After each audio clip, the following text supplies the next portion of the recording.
Hi guys, welcome back to my channel, Monkey Wrench. I'm Kelly, the monkey with all the wrenches. Today we're going to be doing a simple video. Make sure you stay tuned to the end because I'm not giving away my secret until somewhere in the middle of the video. We got a flat tire on this Troy-Bilt XP. It's going to be an easy to remove tire.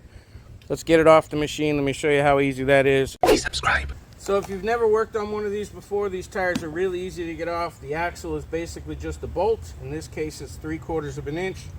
I'm going to take my box wrench and put it on this side. And I'm going to use my impact to take off the other side.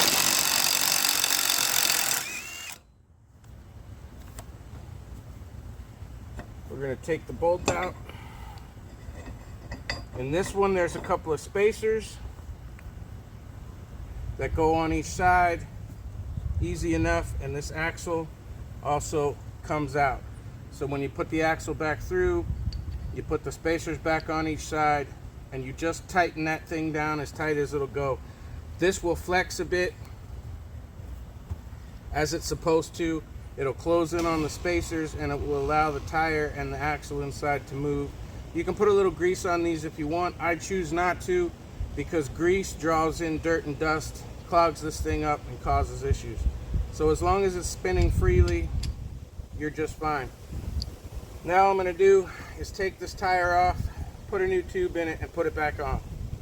Come with me if you want to live. Now you can get yourself a special tire removal tool from Harbor Freight or somewhere else that'll make life a lot easier. But most of us don't even have to change tires very often. Even I only have to do it 2 or 3 times a year. So I tend to use normal flathead screwdrivers, that kind of thing. First thing I'm going to do is cut off the old valve stem. Don't cut your fingers off. Don't worry about what's left inside. We'll get it out when we get the tire apart. Now, the special trick for breaking the bead, real simple. You can see that this bead is already broken. I've got plenty of room. It's the same for both sides.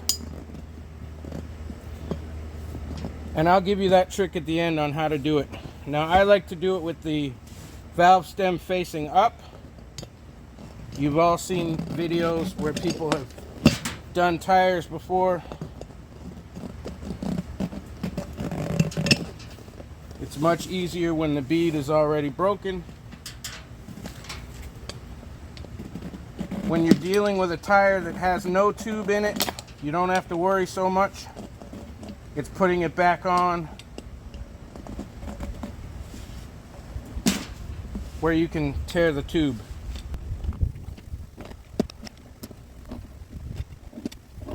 Work it a little bit at a time, and it should come free pretty easy for you if the tire's in good shape. Now our valve stem back half is right there. Pull it out. The important thing is that you need to pick a starting point. I'm going to pick where this little nub is sticking out. That's where I'm going to start. And I'm going to check all the inside of this tire. Something could have made this gone flat. Now it could just be that it lost a seal. The air pressure came out and it lost a seal. But in a lot of cases, especially here in Florida, we get thorns that go up into the tube. You could get glass, that kind of thing. So you just want to run your fingers all the way around. I like to do the side, then the first half of the flat spot. Be careful, use gloves if you want, because when you find something sticking through, you can actually cut yourself. Just try your best.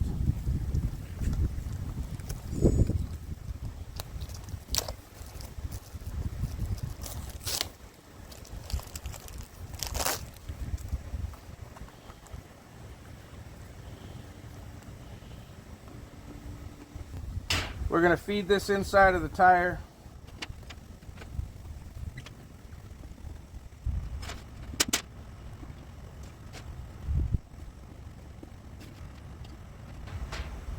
I usually put the valve stem back on to help it not pull back through the hole.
And that's it.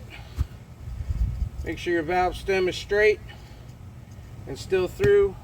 Let's air this thing up.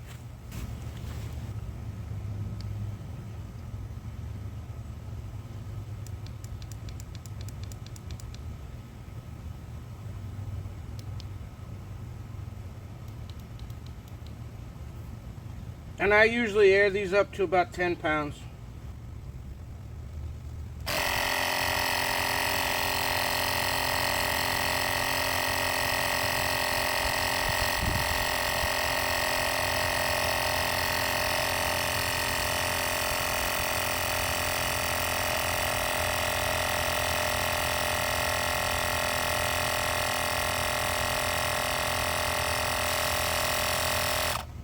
And that's it.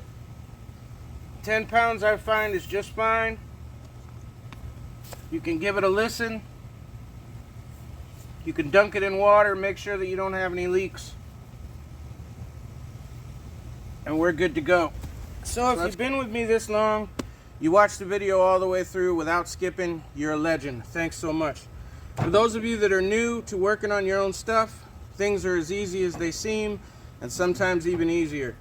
Now the trick to making your bead break all by itself is an old trick. I learned it 40 years ago. It's real simple.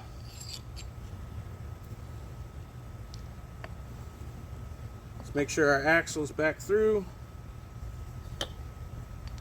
Our spacer's on.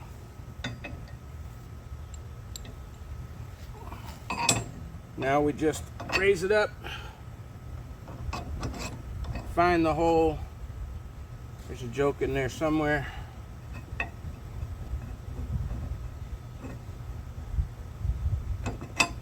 And there we go. The trick is, especially on front tires, if the tire's flat already, the chances are good this is going to work. You may have to deflate the air out of the other side so that all the weight is on the front tires. And all you want to do is drive the tractor around for a few minutes, turning the wheels back and forth as you drive. And what happens is the weight of the tractor and the traction on the grass will actually pull the tire sideways as you turn the wheel, and it will break the bead free for you. Then you can always air up the other tire when you air this one back up. If it's a back wheel, you can do the same thing. You want to do a lot of turns so that the tractor moves back and forth. And as you roll forward and the tire moves, every time you rock back and forth, it will stretch and pull the tire a little bit more in each direction. And after about 30 seconds to a minute, it will break the bead itself.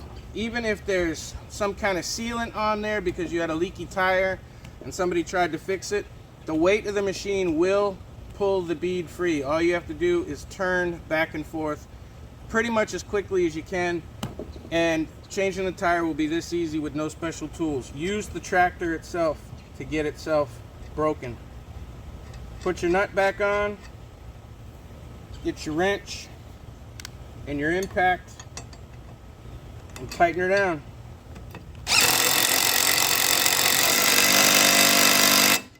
And that's it. She's spinning freely, everything's good, the new tire tube's in, and we're ready to get back to work. So if you're new to the channel, you're a legend for coming around, learning things yourself. I'm proud of you. Don't give up. There's enough videos out there, even if they're on other channels, to find everything you need and learn from YouTube University how to fix your shit without having to pay somebody else. For those of you regulars, thanks so much for putting up with all the new style of videos. The new content's been going great. Thank you for over 13,000 subscribers and over 5.5 million views. Hit the like button, hit the subscribe button. It's somewhere between my chin and my balls, and I'll see you soon.